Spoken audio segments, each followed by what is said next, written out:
Now I'm sure you saw the title and the thumbnail of this video and you thought to yourself, what the Cabbage Patch Kids is going on here? This man is talking about consoles, PS5, who gives a rip? We're about gaming on the PC and we're about mining on the PC. Why does anybody care about a PS5? Well, my friends, this is actually a really interesting leak that has come out. And to the extent that it actually affects what's going to happen with PC gaming, like in an extent that I just didn't think was going to happen. We have a leak about the PS5. The specs have come out from a well-known leaker who has been right about other hardware that's come out this generation with the Xbox One, with the PlayStation 4, with the Pro, the Nintendo Switch. This leaker has been kind of, he does a good job. He makes sure that everything's on point and that so the source is coming from semi-accurate, and to the extent that you can have accurate leaks, he's semi-accurate in that extent. So I guess the name is fitting. So that's the site where all of these leaks are coming from. However, unfortunately, there's a professional level subscription in order to get these specific leaks to the tune of $1,000 paywall. Like, to some extent, like, I can understand, like, if you're actually in the industry and you're getting the right amount of information, and so, like, I guess you can charge for that. But at the same time, who are your prospective clients? And like, you have to kind of hit the nail on the head nearly every time in order to justify that type of like friggin' like money. Like, holy smokes. Like, imagine if I charged you guys $1,000 just to watch me rant in a hotel room. Like, that'd be insane, but this guy gets away with it. So the article that I'm specifically reading is coming from psu.com, and they apparently have information from the semi-accurate source. The source is called semi-accurate, and they paid the $1,000, so they have information behind the paywall, and we are here getting third-hand information, which, you know, for what it's worth, is pretty interesting. So let's take a delve into it, and that way you guys can understand the mindset that I have with wanting to bring this information to you guys. So the PlayStation 5 specifications are as follows, and this is the juicy one. Okay, actually, let's not start off with the juicy one. Let's get to the more ambiguous ones that are just kind of like, meh, who cares? And then I'll end with it, okay? So, large amount of PS5 dev kits have apparently gone out, which has been previously reported but unconfirmed. So, semi-accurate is confirming this. The article's author suggests 2018 is the release year of the PS5, and the 2018 is not out of the question, based on the amount of dev kits that have gone out and the amount of people that are actually being able to develop for it. And unless Sony has gone collectively insane, that seems highly implausible. Okay, maybe we'll see at E3, who knows. The next bullet point is PS5 will have VR goodies baked in at the silicon level. That would be a smart move if Sony wants to blend PSVR into the PS5 from the start. I don't really care about that. VR is still a gimmick. VR is in a place where, like, unless new games come out, I don't give a rip what the hardware is. Like the HTC Vive Pro just dropped. You spend freaking nearly $1,000 to get the entire experience. It's like, great, what am I gonna play? Space Pirate Trainer? I can only play that so much, and I don't get $1,000 worth of enjoyment out of that game. Resident Evil 7? Sure, but like, I can only play that once. Like, it's a horror game. It's not something I indulge in constantly. Like, there's just not enough VR content coming out in the terms of games. I don't want those comments. In the terms of games, we're not getting enough VR content to justify the high price tags with all of this kind of stuff. And I don't give a rip that PSVR is going to be baked in at the silicon level, whatever that means. Like, are they just going to have like low latency USB interfaces? Like, so it's going to reduce jitter? Who knows? Like, I don't even know what that means or how that's going to work. But let's get to the good information, the juicy information. So the Xbox One X and the PlayStation 4 are all based off of AMD's processors, or their APUs, their Jaguar cores. Jaguar. They're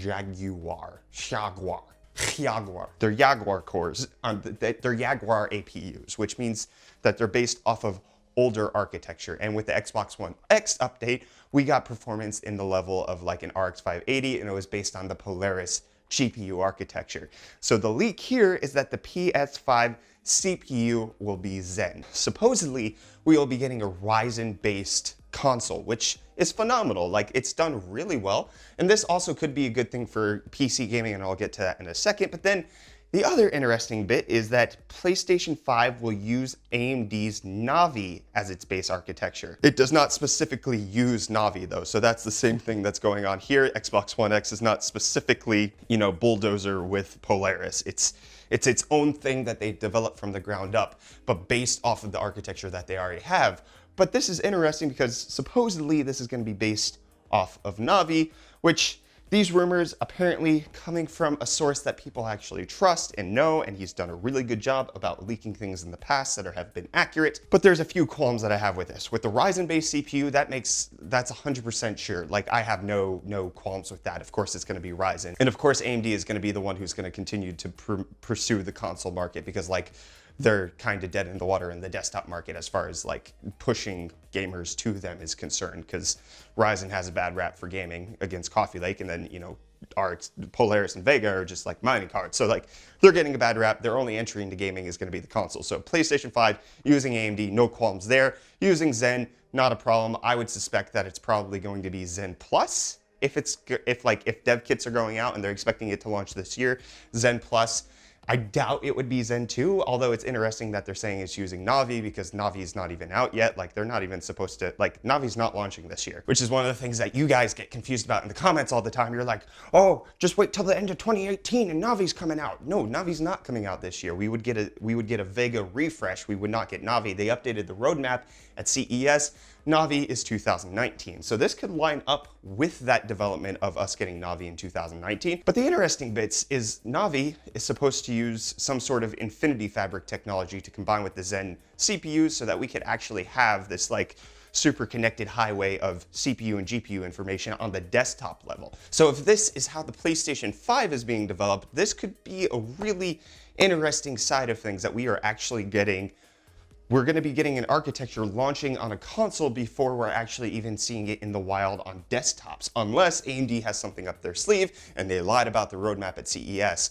Like, that means that we are getting Navi first on a console instead of on a desktop, which is really interesting. So I'm super interested in this leak. I'm also really concerned about some of the favorite games that I want to come out, such as Kingdom Hearts 3 and the Final Fantasy VII remake. Like, does this mean that these are going to get delayed even more, or that they're going to be launching with the console next year? Like, this is some decent news coming out for E3 if this is actually the case, and there's been a large amount of dev kits for the PS5.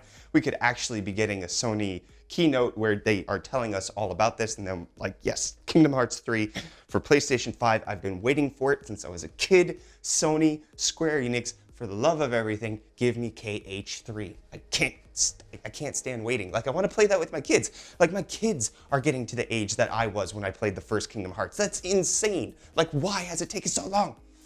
Anyways, side rant over. So I mentioned earlier that I thought that Zen being on consoles could be good for PC gaming. Let me explain why.